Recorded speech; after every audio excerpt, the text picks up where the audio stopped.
Hey guys, what's going on? Welcome to another edition of Up and In It. I'm your host, Adrian Babashoff, and if you're new here, welcome as well. And if you're wondering what the show is about, it's entirely dedicated to creating an alternative lifestyle design that improves quality of life for both people and for the planet, exploring alternatives to the daily grind through liberation and independence, moving you from just surviving, thriving, and living life raw.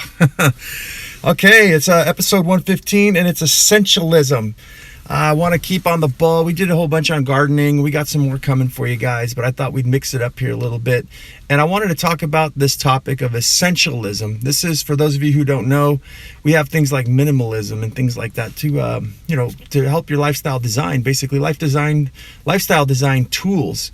And I heard this saying, essentialism. And before I get into it and get mutated, or I would say dirty with the system, meaning that I kind of see things as turning into like a religion sometimes. Like it gets like this club, it's this group. If you don't have this, then you don't belong. And that's not what I like to preach. It's not what I like to practice. It's not the way I like to live my life. I sure as hell don't like to treat other people that way. And I encourage for myself constantly, and my children and anybody who's here to listen, that you should think for yourself. You should go out and find what works for you. One size does not fit all for everybody. We all should know that, but sometimes we need a friendly reminder. So I wanted to skim over today and just kind of wrote down some notes on what I think of it thus far, and how I've actually already been applying this essentialism into my life. This is a potty mouth podcast. Every once in a while, there's some bad language that pops out, so you may want to cover your angel ears if that is something you're concerned about. So let's jump into our show today.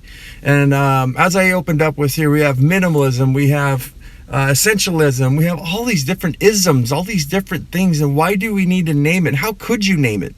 It just seems like it's more familiar, I guess, or something, or it gives you some direction to say, hey, I'm one or the other. Why not mix everything together? And as I said, one size does not fit all. And I think that all of us would be developing our own systems designs. Hence the alternatives. What are the alternatives? If something's not working for you, you damn well better find something else, or else you're not going to be a very happy individual. So that's what we practice. That's what we preach here. And I look for like inspiration on forums and stuff. And one of the things that bothered me was I seen on a Facebook minimalist group site that people were asking permission and questions. Like one of them was just ridiculous. Like, is it minimalism if I frame my GED and hang it on my wall? Does anybody have any other ideas? Is that going too far? And it's like, what is going on? And I've done a podcast, I can't remember which episode it was, on minimalism, but my question to some of these things, and not knocking one or the other too, it just doesn't work for someone like me, but one of the questions I look at is, do you guys fix things? Do you need tools? Do you have tools? I just go borrow them. Depending on what your lifestyle is, and like me, repurposing, recycling, upscale, reusing means that there's lots of repairs and lots of innovations and stuff involved all the time. I'd be borrowing my friends' tools and they'd have to keep coming back to get them from me. So I guess coming from whatever lifestyle design you have, some of these things just don't seem to fit. And I sure as hell do not like asking permissions. I prefer, what is the saying? I prefer apologies before permission. So yeah, I've essentially set up my life, I think, with essentialism. And I kind of want to go into some details in that, because in the minimalist world, I think that hopefully there's some people out there doing a community, right? Because if you don't own a lot of things, you don't have a lot of tools, you don't have a lot of experience, then that means you have to ask somebody else to do a task for you. It is in my opinion, all these are just my opinion, that most of us, at least here in America, we all want to do stuff ourselves. Everybody wants to be out on their own. They don't really want to work together. Everybody thinks they can handle this shit, and I think that it is possibly possible. It's one thing that I am relying on, because I think that a lot of us have too much time on our hands, and we like to debate. We like to argue on the 10% that we don't agree on instead of focusing on the 90%. We're going to talk about percentages and time here with the essentialism. But yeah, I think a lot of people have their own ideologies, their own ideas, and they should. But sometimes it doesn't jive with the other person. So how could we be a community, and how could we collectively work towards the greater good for all, and not just what's in it for me? mentality, and how does somebody organize it? How do you call somebody out too and say, look, what I'm suggesting or what so-and-so is suggesting is good for everybody. Why are we fighting it? What is your true case? And it comes down to personalities and ego and all kinds of different things. So thus, I would say essentialism is a very good tool for a lot of us to have, especially if you have to go the road alone. And I'll give you guys some examples here. Like a cast iron pan, I think, is the best one. I've talked about this before, about buying good shit. This is why rich people are rich and poor people are poor. Rich people buy good stuff. Poor people we're a throwaway society. Not to say that every single rich person is rich because of that. Not to say every poor person is poor because of that. Some of them may be by choice. And we're going to get into some of that a little bit later here. But the cast iron pan, to me, is a really, really good a good example of essentialism. It's very durable.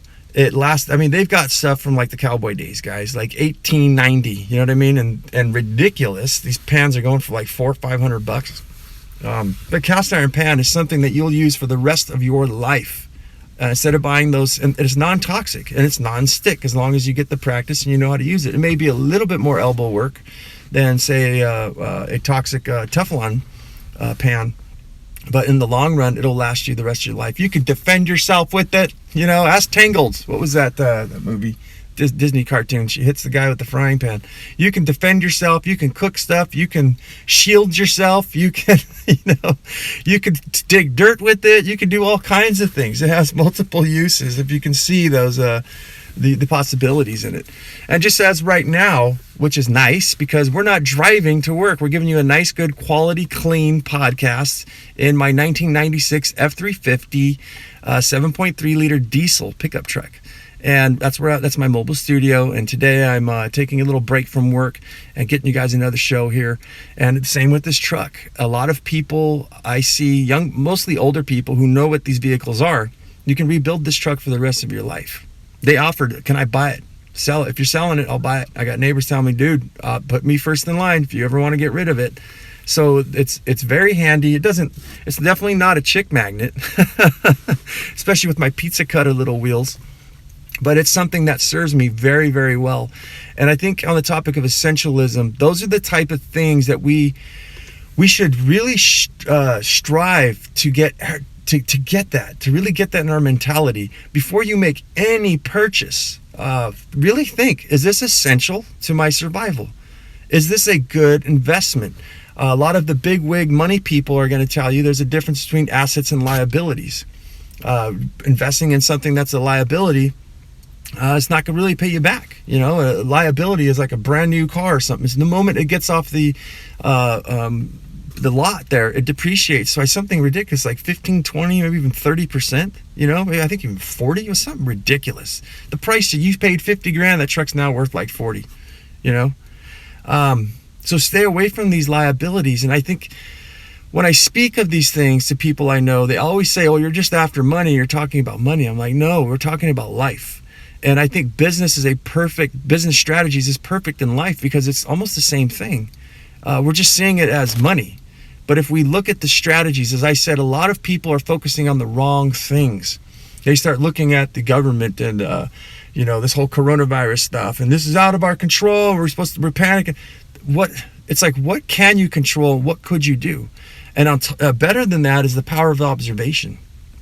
Is if you watch the monster or the whole shit show, how it's designed, and you look at the mechanics of it and say, well, if that's working, then what can I learn from this system and apply it in my own life, such as a business? If you run your life like a business, as we talk a lot, time management, which we're going to talk about in here, why would we do things? Why would we have kids, pets, and a garden? And why do we have our own personal lives? How many of us are out scrambling around and buying shit that we don't need, cheap stuff that's breaking, and having much clutter? I'm jumping the notes here, but let's move forward before I turn this into a full-blown rant. Look, stuff is changeable, guys. Let's start focusing on the right things. Let's get you back on track. Let's get you to essentialism, all right? Essentialism, and you turn it any way you want. So let's talk about, as I said, money. How much? Let me give you another example of how much money. essential. Money is essential. I would say definitely. If you do not know that money is probably besides oxygen on the planet, is essential in your life, I think you got another thing coming, because we do not live on some crazy island someplace where we can fashion everything ourselves, like out of coconut fucking, sharpening rocks and living in caves and stuff like that. No, we have people that are going to kick us out and find us with a thing called money. If we don't pay it, they're going to put us in jail with a bail that's going to cost you money. And the jail you're sitting in with the electricity and the food costs other people money. So it sucks. And it's not everything in life, but it's a very big part, man. And this physical existence, this physical reality, it's what makes the world move around, unfortunately. And I think that there's ways, though. I think that that's what I'm working on. Essentialism is actually to deal with those kind of problems. How could we take that down? What did I do? So, to go back, a little story here for you guys. I was always a single income family. I met my girlfriend and my wife. Girlfriend and wife. I met my girlfriend, never got married. So my significant other, we had children. And once that happened, I says, I really want my kids to grow up with a parent that's at home, all the time, instead of putting them with a babysitter. And quit your job and I will work double. I'll work extra hard so you can be home with the kids. I was the one with more of the experience and the knowledge of how to make money again. And that's what we did. And what happened is we got a house. We rented a house. We went to try to buy a house, and we had the crash of '08 happen. And we had to ditch out of that. We had to get out. We invested with another person, and the other person took it over. Says, "I'll take it. You guys don't want it. Run, you little chickens. Since everything's going to be fine." He ended up dumping it.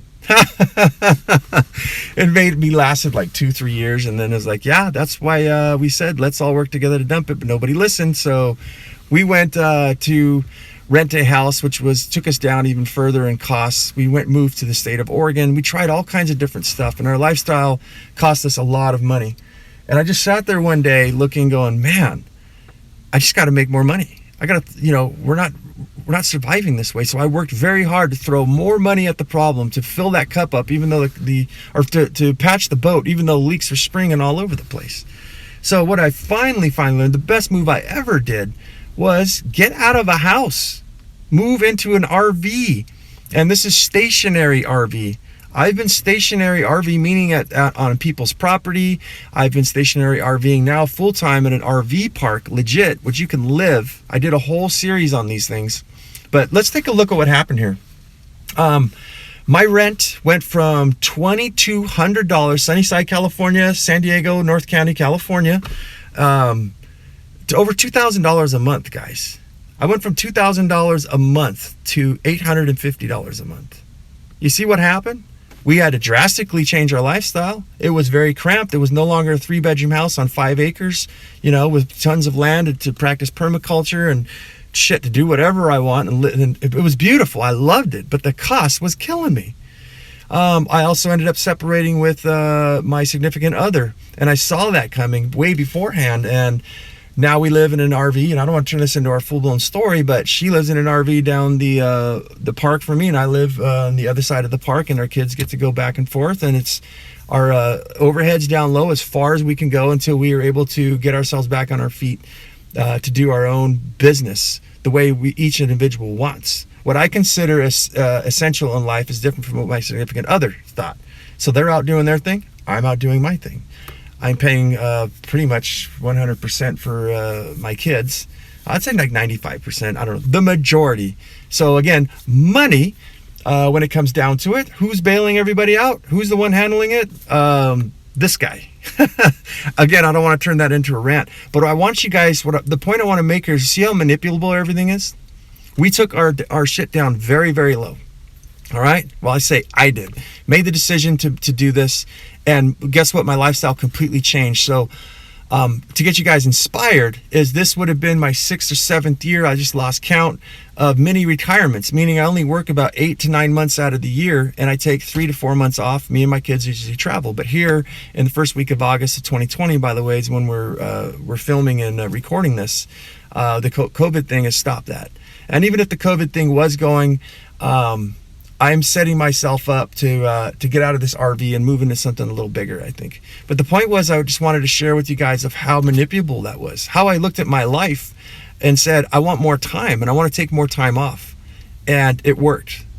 I tried something different. I know very few people, actually, I don't know anybody personally. I've heard one story of a guy who's actually single. That's how he's able to obtain the unobtainium. He's able to do that, where he just works just enough to make enough money where he knows, okay, I'm going to have to pay X amount of taxes. Once I reach this goal, this milestone of the money, I've got that put aside. Now I can just live off this for the rest of the year. Doesn't matter whether I do it in 3 months, 4 months, 6 months, 9 months. I got 4 months off, whatever. All I know is I need to make the X amount of dollars, and as long as I live, essentially, as long as I live below my means, but below my wages, act my wages, as the Dave Ramsey likes to say. I like to say act below your wages. As long as I learn to budget and use such things as Apple's numbers in Excel and keep track of all that money, I don't have to work for the rest of the year. And the beautiful part about our lifestyles, about being an entrepreneur, is that the harder you work, the more money you make. You can, and it's very versatile. But I wanted to just share that with you guys. Is look how you can change life. Look how you can just change things instantly around. Some of it takes work. It's not like it just bam happens overnight. But a lot of it takes some planning. And then once you get in the role of it, practicing, I guess what we're calling here essentialism, it just becomes second nature. Like, you don't really think about it anymore. Same thing with budgeting and all that. A lot of you, I think, may be scared to think about what I'm coining as an alternative lifestyle design, that, oh, that's a lot of work. At first, yes, it is. To get off, you have to do a lot of work, a lot of emotional work and stuff to go, what, I've been lied to? I'm being led by the nose. I'm chasing the proverbial carrot. I'm never going to get that carrot. It's just someone with a string in front, and I'm just running my life here. What if you just stop and grow your own fucking carrots? Huh? What if you can manipulate everything? So I wanted to get that little bit of inspiration to go, you guys, I do what I want. Not every time when I want, but pretty much so. And now I'm just waiting for the system to crash. And I think I've got myself positioned in an area where I can invest in a property if I so choose to. Unlike most people who are falling and getting their ass handed to them right now, we're doing the same. We're unaffected by all this stuff. It's because we've utilized essentialism in our lives, what it means to me. And I couldn't really guide you guys 100%. You'd have to do things. I don't know what your system is, how you're running your life. But if I can do it, anybody can do it. Okay, so, let's move on to, there's an article I wrote, I think back in 2016. I can't even remember. I had poison oak all over my body, and I wrote an article blog. Back then I was called The Gringo. I thought it was really nifty. I still like the name. It's Greengo, and I think you can find it at thegringo.com. And I thought that was pretty cool. I really like that name, but I just figured nobody can spell it. Up and in it seems a little bit easier spelling. It's simple, but I really missed that. I missed the Gringo. But anyways, I wrote an article called a blog called The Mountain Man Money Mentality. I think I might have put person there, so we're not offending anybody, but the mountain person money mentality was, if you were going to go out into the woods and say, screw all this, I'm out, I'm not going to pay the taxes, I'm not going to be led by the nose here, I'm not a product, I'm a person, and I'm not a number, I'm a person, and I'm out of here. And I almost did this when I was younger. My daughter's all inspired to do this too. She wants to be a Chris McCandless, in the wild.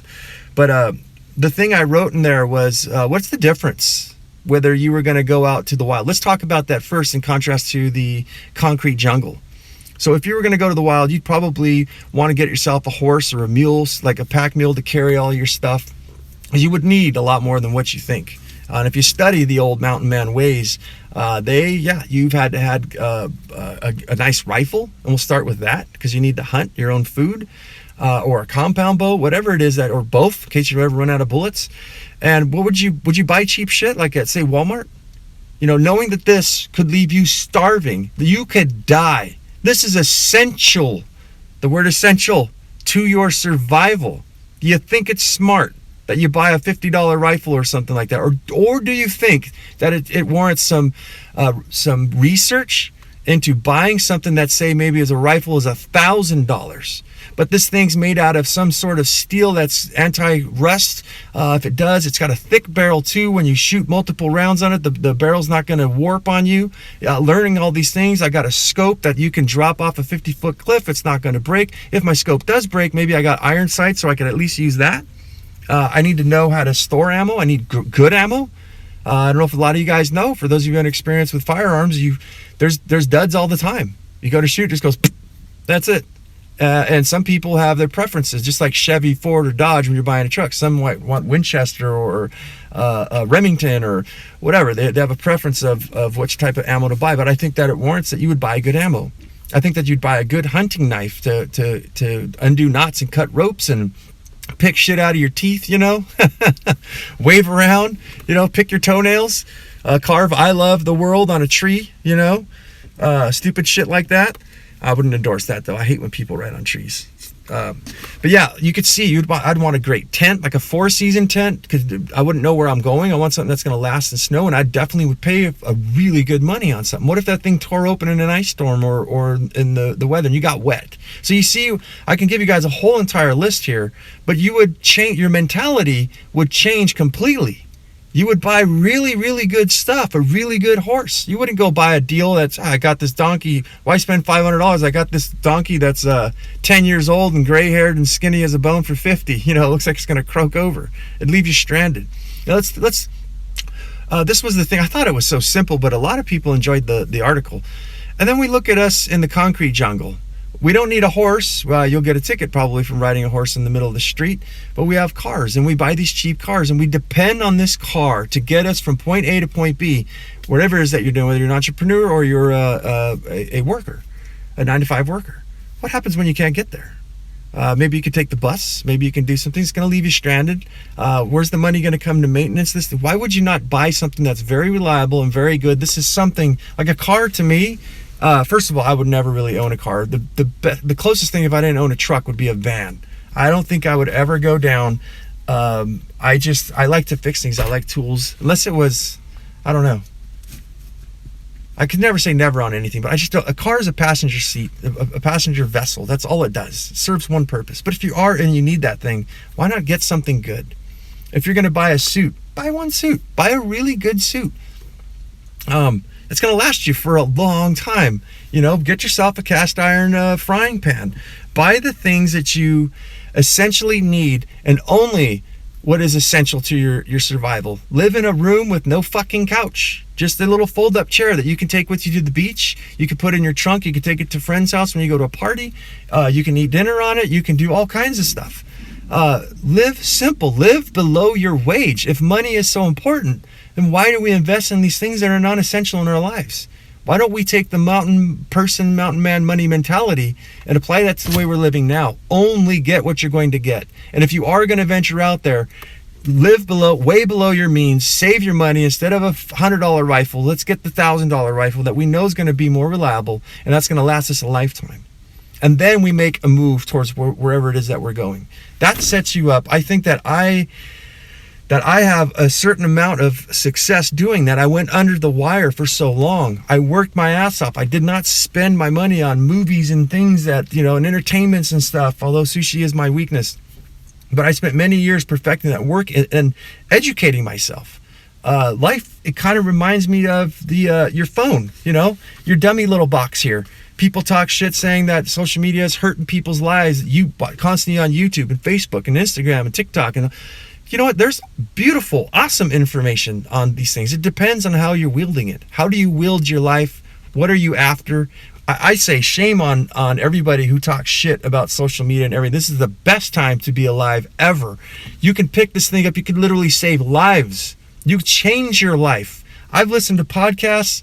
I've educated myself basically through videos and blogs and podcasts and all kinds of different things, and learned so many things that have actually changed the course of my life because of this thing, because of that information. And guess what?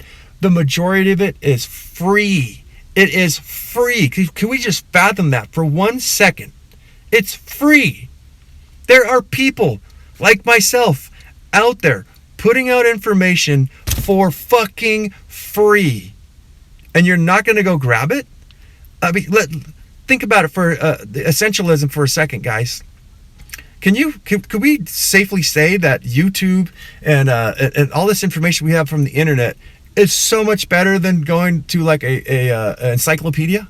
You know what I mean? You got a hands-on. Someone's literally showing you hands-on how to fix something, or how to save money, how to be rich if that's what you're into, how to budget, we got everything. I don't want to turn that into a rant, but you guys, open up your eyes to the possibilities that we've got a lot of good shit happening for us, going on for us right now. And it's only, you can lead a horse to water, but you can't make it drink. Friends and family, I think, and essentialism, time with your children while they're young has been one of my biggest things. Is time doesn't really give a fuck about you. It moves, it goes on, it's just going to keep rolling, and there is no rewind.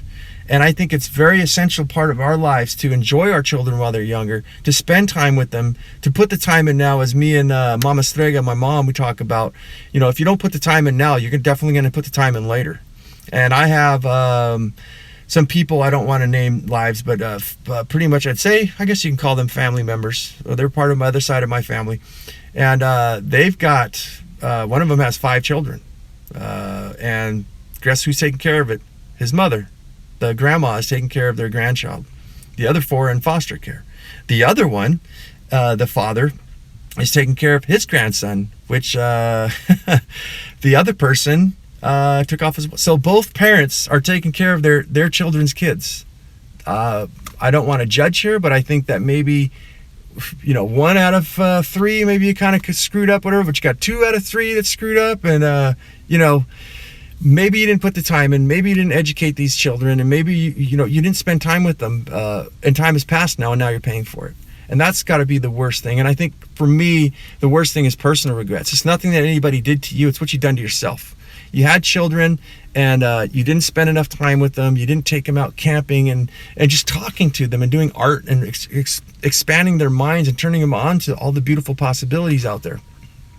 Then and you don't get that time back. And I don't like that. I think even right now, while you're a young person, in my life, I've been to Mexico surfing. I'm a surfer, hence Southern California. I've been to Mexico. I've been to Hawaii. I've been all over 3 different Hawaiian islands and surfed some of the best waves in the world. I've ridden bulls, which I don't recommend to anybody. It's probably the stupidest thing I've ever done. Jumped out of airplanes. I've done all kinds of different hiking things and camping in the middle of the woods for like a month until my food started running out. I had the freedom, and I think that that's essential in our lives to not lose that and have those experiences. And especially if you don't take care of yourself, which I think is essential as well, to take care of your health and everything. You should experience these things when you're young, because when you get older, you start getting aches and pains and maybe some injuries and stuff, and you won't be able to do these things anymore. You won't be able to go camping, or maybe you might not be able to do them like you were in your 20s and 30s, where you're just doing parkour off rocks and trees and, jumping over streams and doing backflips over waterfalls and, living the life. I think you can still do it when you're older. It's just, we got to watch out. We got to keep ourselves fit and healthy and stick to essentialism. So let's move on. I would like to say essentialism in age, growing older. It's interesting growing older, and I could see myself possibly becoming an elder. I'm in my mid-40s. And one of the things that springs me off and why I wanted to bring this up in essentialism is I think that we have a deficit, we have a depression, we have a shortage of what I would call true elders. You see, guys, no matter what age you are, some people get it early, some people get it later. We all get these experiences. We all learn, I say over and over again on this show, as Confucius, the knife is sharp. We never know. We know that the knife is sharp. Someone told us, we read a book, we got a college degree about how the knife is sharp. And then one day you slice yourself really good and you're like, holy shit. I just did it about a month ago, and I keep my knives razor sharp because it's my opinion that a dull knife is actually more dangerous than a sharp knife. But you learn, and these elders and these people have gone through a lot of things, and a lot of younger people I think could be elders. But the thing is that they learn to observe things, and they've gone through experiences, and they can shortcut you into things, and they can also help your life. And I think that we have a lot of bitter old people, and I don't blame them, because this system that we live in my opinion, sucks. It's drained them. I've seen a lot of people where they've given up.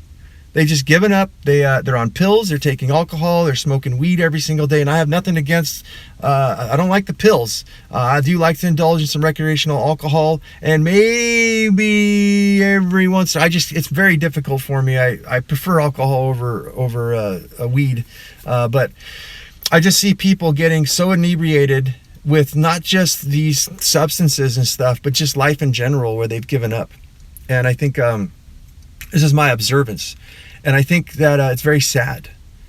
So I don't blame them for being mad. But I do see people as myself to learn to observe. What are the answers? That's what we always look for on this show, is what are the answers? And the answer is to learn to observe. If you can observe the machine, as I just said, people complaining about the government right now and the politicians and big money out there, corporations running our lives. How are they doing it? Let's focus on what matters here. And let's observe. Let's learn to quiet up and start listening now. We all got very vocal. I think when you get old, a true elder knows that people are very vocal. They're very pissed off, but it doesn't do anything. We've realized that. We've lived it. Now we know it's time to observe. And I think in the power of observation for myself is to observe those who are willing to change. And I think that's a big part on this show, is I don't want to be wasting my time.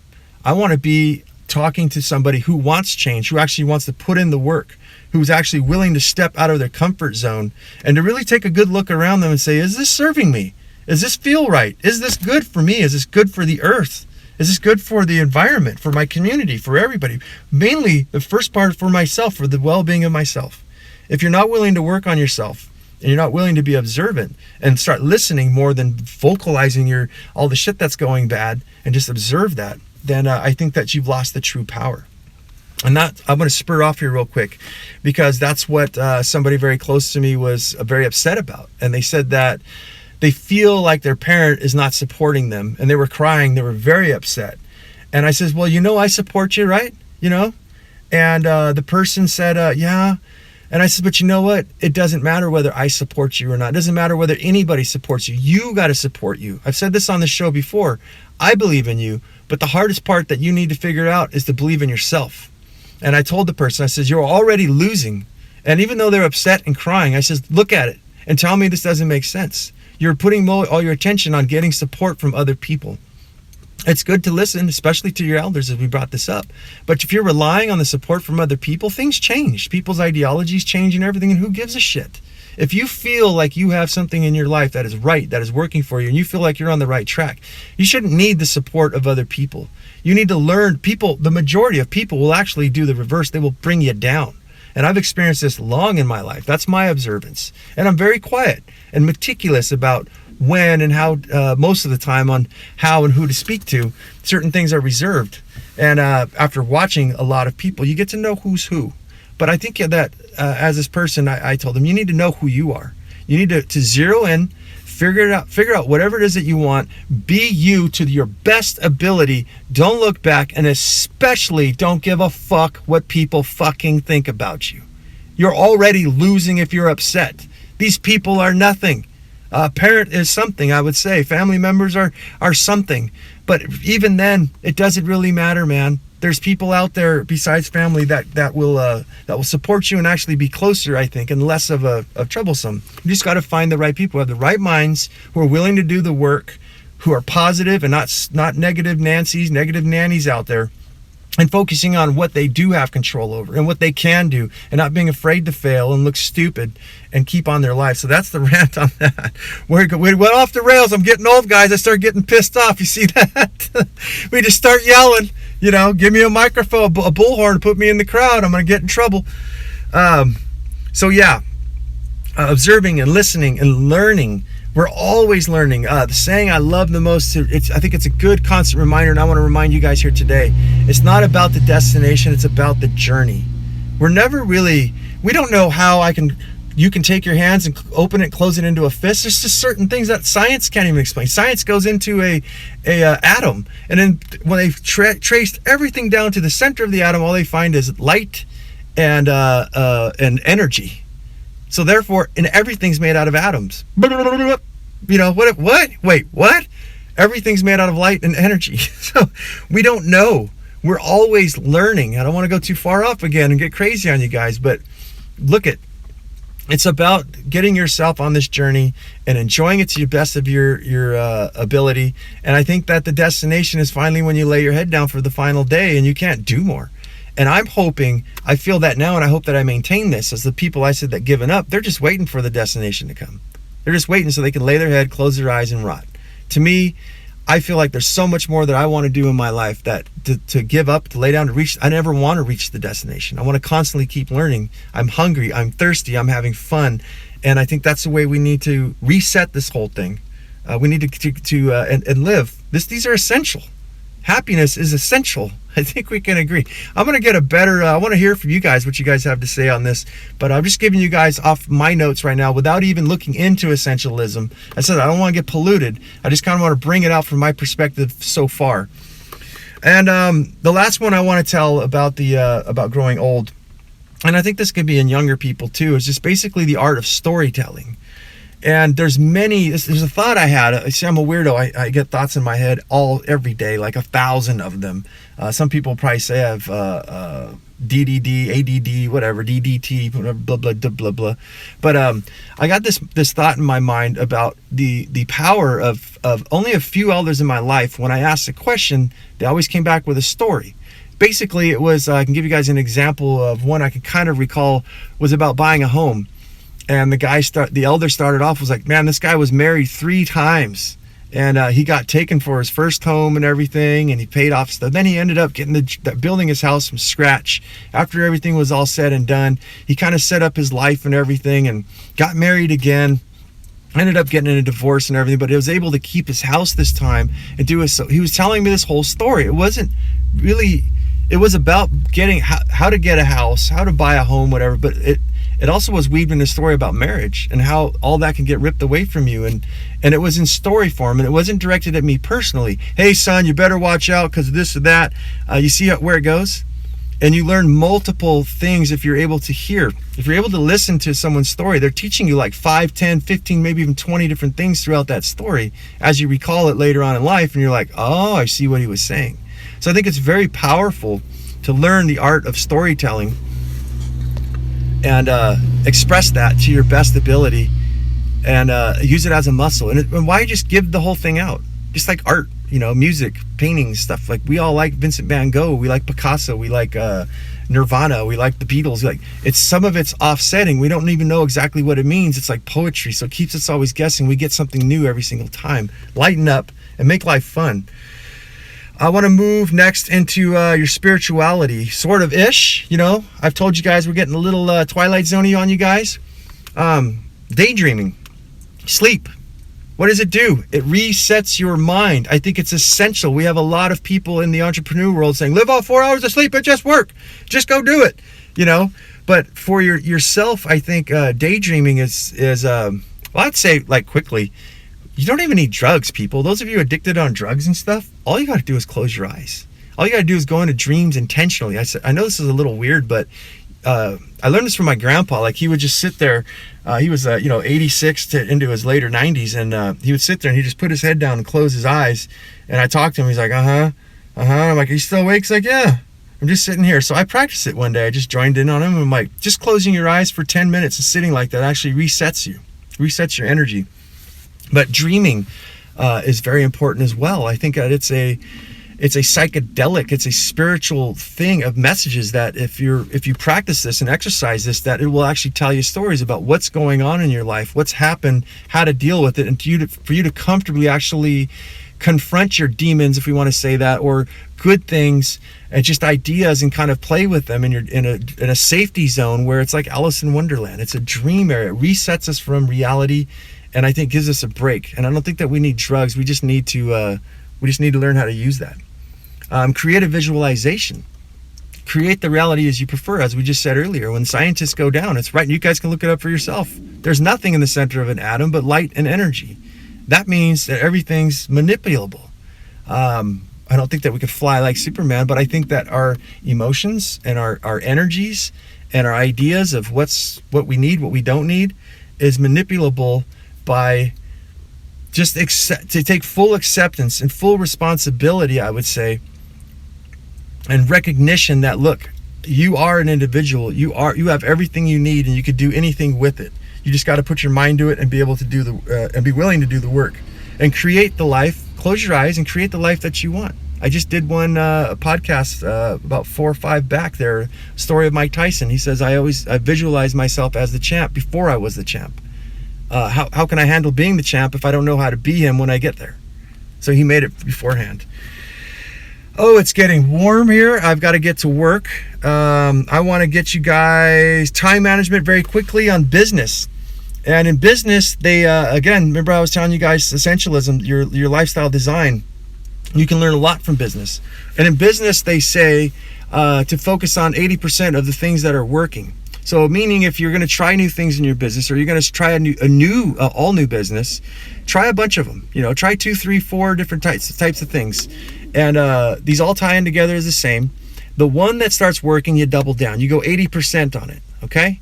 It doesn't have to really be exactly 80%, but you can see where this is going. You put the majority of your time on what's most profitable. And again, I am not talking about just money. I'm talking about if we, in our lives as well, what's working, what makes you happy. Double down on that. Go 80% on that. And then we'll just throw 5% on another one, 5% on another one, maybe 1% on the other, these little hobbies, and see if we can make something of them. But get to the 80%, the stuff that's actually making you money, producing energy, producing food for yourself, or producing positivity in your life. Double down 80% on all these things. And I think it was a very valuable thing to consider in Essentialism. Find what works and stick and work really hard with it. You can always change that later, but let's get that established and get that in motion. The next one is personal life clutter and how it's your fault, Time management. The clutter is something that completely it's been getting me lately, because I've been working so much, and my home, my little tiny home here has been getting cluttered up, and it's driving me up the wall.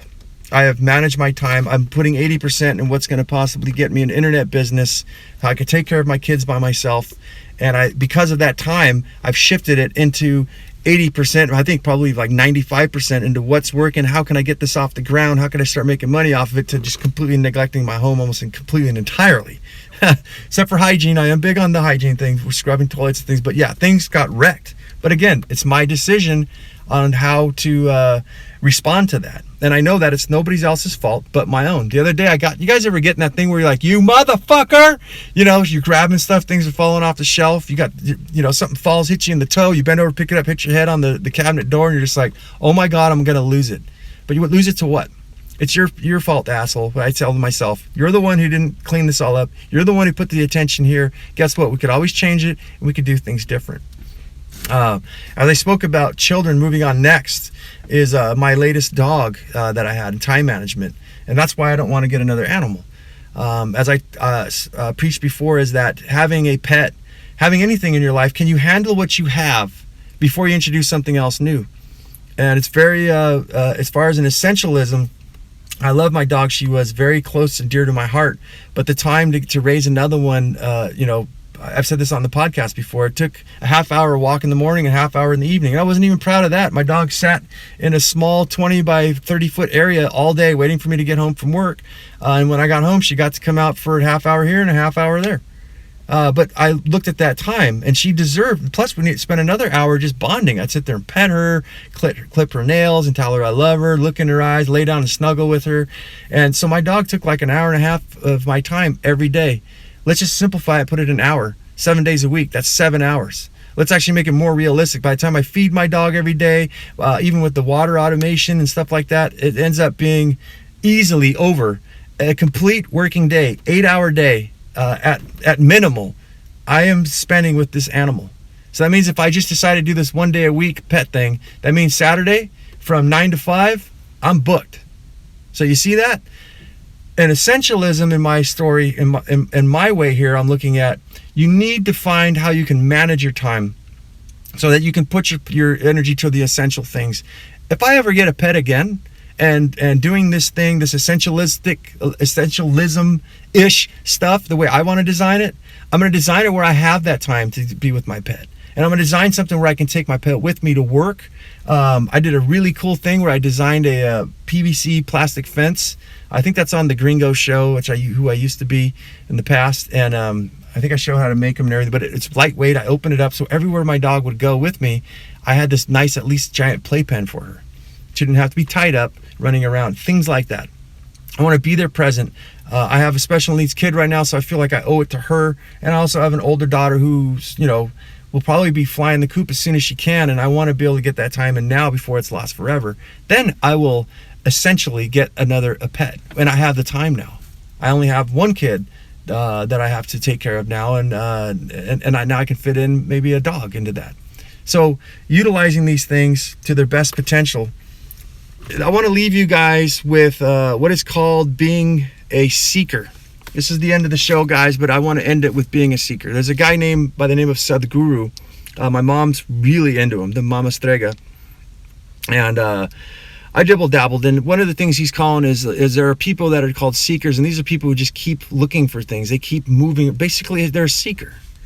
And I think that you seeking to find something that's going to help your life, or to find somebody that thinks the same as you or can introduce you to new ideas, you must be one of those people because you're here now.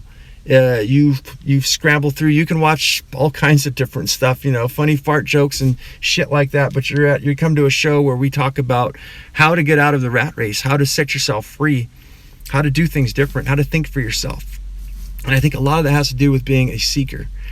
And I say with this whole essentialism thing, minimalism and all that is seekers. It's people I think you guys can relate to, like myself, where we constantly keep looking for new things. How can I improve my life? How can I change this? I do not like where I'm at, or I love where I'm at, but I know I could be even better. And what else is out there? Seeking constantly to find new innovations and new ways to help ourselves, to help our planet, to help for our children, to live life cleaner and happier. And they're called seekers, guys.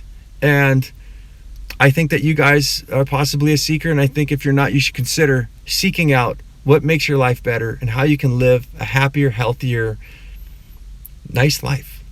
That's all I have to say, guys. I got to get out of this truck. I'm sweating all over the place. Check us out on Instagram, Facebook. It's Up and In It. There's YouTube, the podcast on iTunes, and I don't think we're on Stitcher. But I think we're on Instagram and TikTok. We will be posting a lot more. You can also check out the gardening show. It's the B as in boy, C as in cat, BC Gardening Guy. And that's on Instagram. You can see what I've been working on for the past couple months. Big project there. You can also check out the private Facebook group for San Diego BC Gardening. That stands for Biodegradable Container Gardening. But San Diego BC Gardening on Facebook. And to end the show, as I'll give you guys my saying, is go out there and have yourself a near life experience. Don't lose your muchness. Carry on the fire. Human up. Live it, love it, own it. Bone it, my friends.